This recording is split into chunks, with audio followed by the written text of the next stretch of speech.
than you left with. we left with. Good. So it was like we did find the groove, and it took a while, but we made it happen, And how long was your first stint out before you came back home for a couple days? The first one was more than a year. More than a year. So you went to Delaware, and then where do you go from Delaware? We went Delaware, and then we did West Virginia.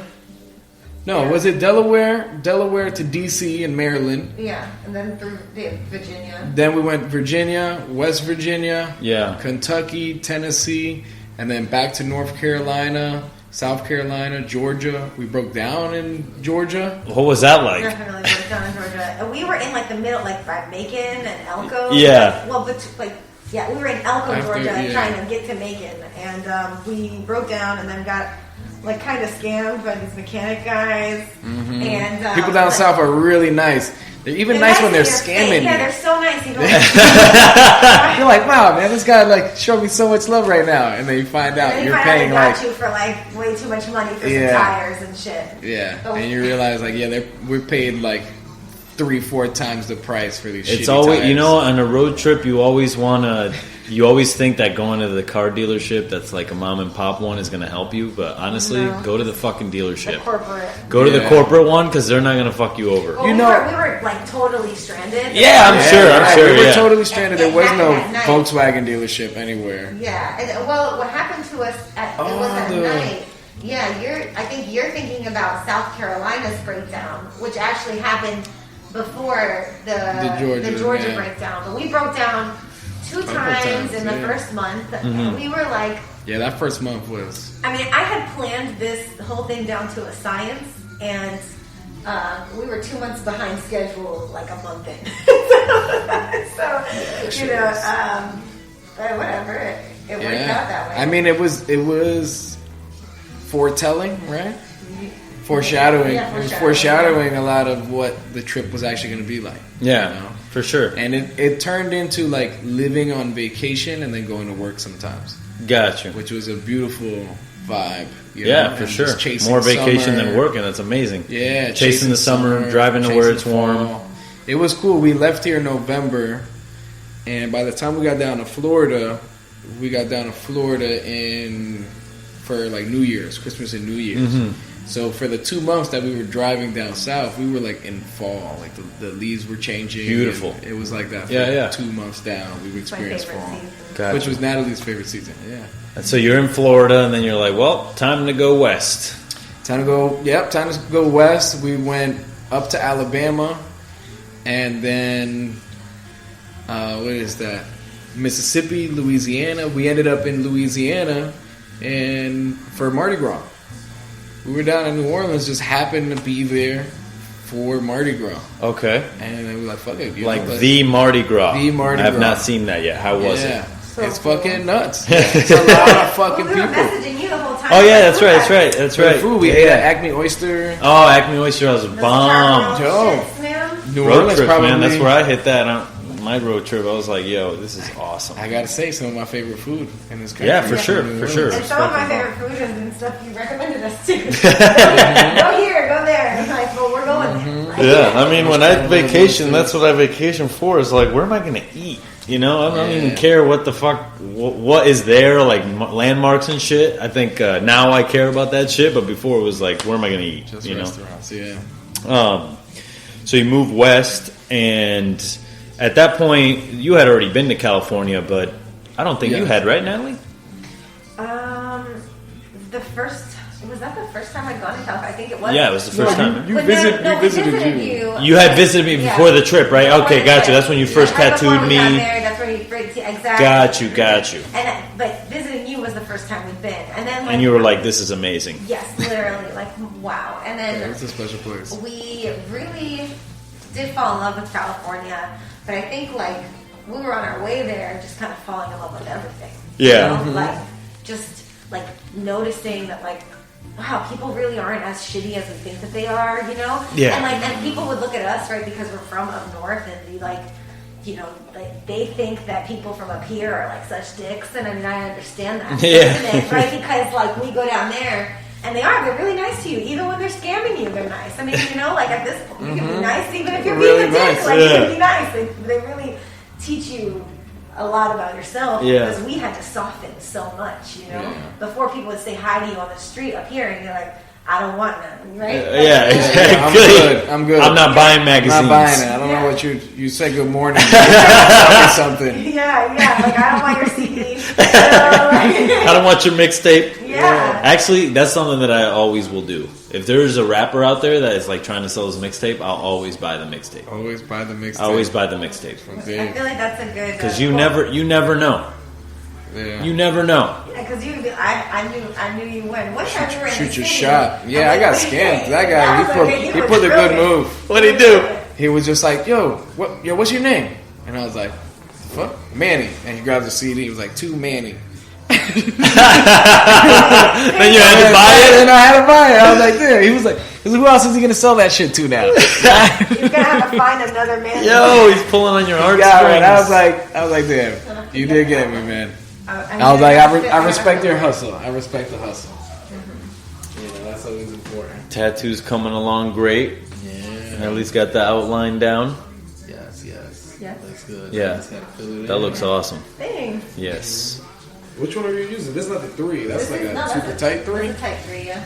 I just want to Use maybe the regular 3 to fill her in. Yeah, color it. This is my guru. There's so many like layers to our relationship, like because we've got to be a married couple and then business partners, and then I've got to like learn shit from him. You know what I mean? It's a trifecta. Yeah, it's a lot. But it's a lot. We've had to have conversations. I guess for any other couple, I think who work together and have this.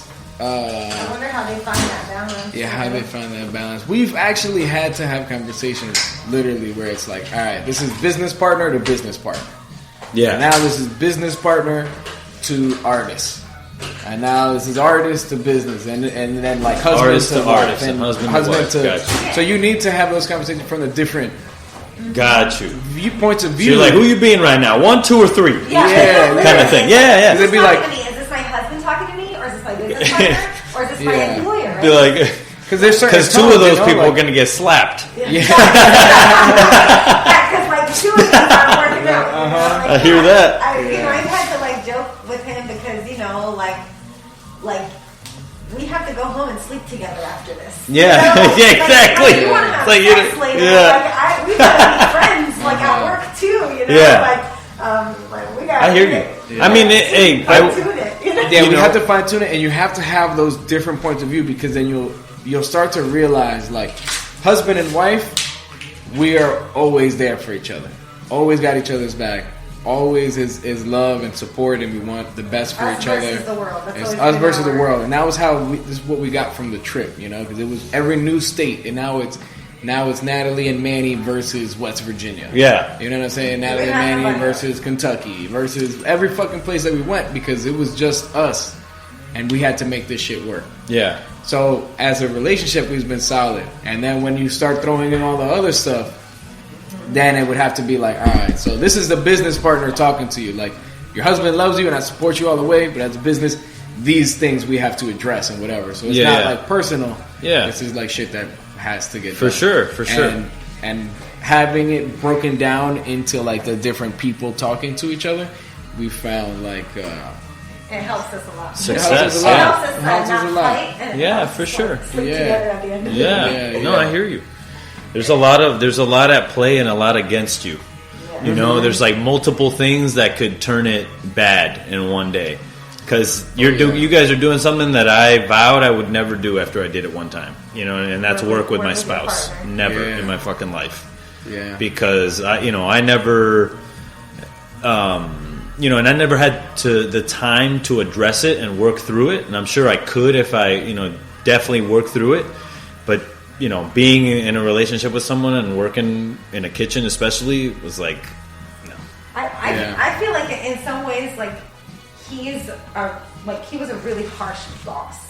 For sure. Like Manny's a perfectionist, and so am I, right? So I hate not doing something right. Yeah. You know? So then, like, to hear that, like, oh, like, that's wrong or this needs adjustment. Yeah, like, you're like, I fucking know. No, yeah, exactly. Like, I know, but it's also like, fuck, like, it's he's like, right. It weighs so heavy on your self-esteem, you know? And then when you have someone critical and you're critical, it's like, oh my God, like, am I ever gonna get fucking good at this? Yeah. But I mean, you know, as a chef, I'll tell you right now, like, that's what made me better. Yeah. Is, you know, me taking the critique and being like, well, maybe let me look at that critique and like almost like believe it and go from that angle versus like, no, I did the right thing, you know. Yeah. So it's a lot of humbling yourself and being like, yeah, you're right. You've been a tattoo artist for way fucking longer than me, kind of thing.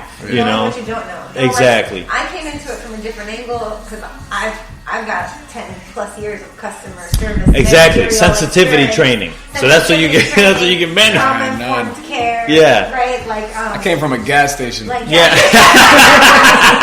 I've got a college education in psychology. Right. Like I'm trying to. Managerial training at 7-Eleven. This guy. No, so then I came in and I feel like to some degree I professionalized the way that we do things. Yeah, for sure. And you can. And the team has been really wonderful because he's always been such a professional in the work, actually. Yeah. But then it was the front end that really got boosted. Yeah, for sure. Presence, you know? I can see that. And then while you guys were on this road trip, were you guys ever like, we're going to open up a shop? Was that ever an idea, a plan? It's a long-term goal. He wanted to shop by 30. That was his goal. I did want to shop by 30. Got you.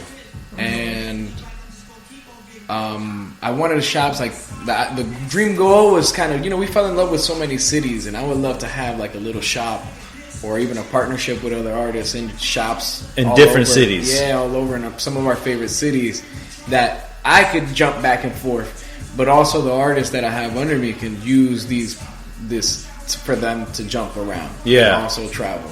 You know, because I love it, and you grow a lot, and you also start realizing like who from these shops have traveled themselves. Yeah, because you'll know like traveling is expensive.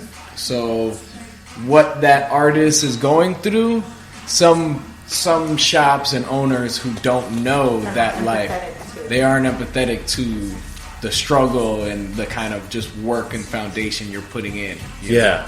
Gotcha. And they'll treat you just like a regular guy, and you know, and you're just like, damn, yo, I'm fucking sleeping on the side of the road right now, bro. I need a little bit of help to do this. You know what I mean? Mm-hmm. Gotcha. But then there'll be those people who do travel also, who show you like crazy love, and because they know the struggle. They know the struggle.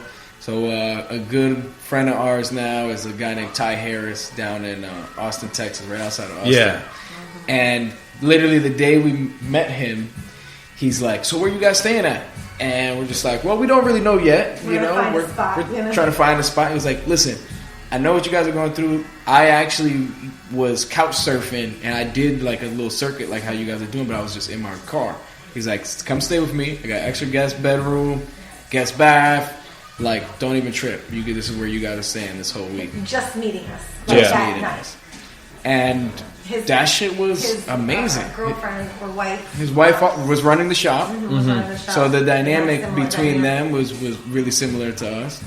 They had been going through the same thing. So you can kind of look and see what your future, almost a glimpse into the future. Yeah. Of what it's going to be like. And also, like, you know, really, right, like, the same way you have, like, close relationships with other chefs. Yeah. You know, you can get deep because you guys get the life you're living. Yeah, exactly, yeah. So you immediately get close to other couples doing the same shit you're doing. Well, you can relish in each other's successes and each other's misery, too. Exactly. You can be like, wow, this shit sucks sometimes. Yeah, exactly. You can't say that to people who don't do what you do because they'll be like, well, do something else. Or while you're tattooing, be like, yeah, sometimes this sucks. I'd be like, well, why'd I come here? No, exactly. Like from the wife's perspective, like, you know, these two ladies talking about how these guys are fucking high maintenance. Yeah. You tell that to like a single person who doesn't work with their person, they'll be like, why are you going through that? Like, like, you know, and like instead of the support that you get from somebody who's doing the same thing. Yeah, and we met so many awesome couples who like work together and kill it, and you know, we got another friends in Las Vegas, JC and Joni, and they definitely are on a whole nother level. They're like in in the sneaker and resale industry. But he's kind of the face, and she's kind of like handles a lot of the back end stuff, but also has like a big following, and they both are about the culture, and they've. She came from like a corporate background, and he was like selling sneakers out of the trunk of his car. Uh-huh. And